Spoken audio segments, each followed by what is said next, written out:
Nung si Jesus Christ bumaba, anong sabi niya? Hindi siya naparito para sa kanyang sariling layunin. At lahat ng kanyang sinasabi ay hindi nagmumula sa kanya, kung hindi galing sa kanya Ama. Sabi niya, kaya ang nakakilala sa akin, nakakilala na sa Ama. Ang nakakita sa akin ay nakakita na sa Ama. Ang dami niyang salita na pinapatunayan na ang reason bakit siya nandito dahil sa Ama at dahil sa pinapagawa ng Ama sa kanya.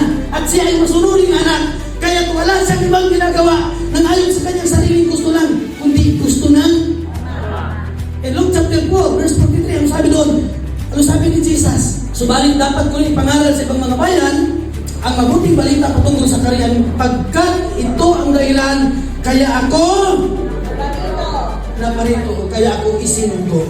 So walang ibang reason. Hindi kanya binanggit na kaya ako naparito kasi kailangan mapako ako sa cross. Although kasama sa kanyang misyon upang tayo ay mabayaran sa ating mga kasalanan. Pero ang pinagbibigyan niyang pagdiin ay naparito siya para ipangaral ang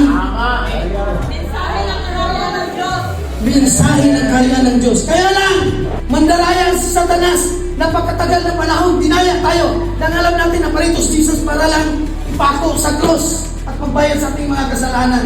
Kaya ang nangyari, maraming na born again pero hindi alam bakit siya na born again.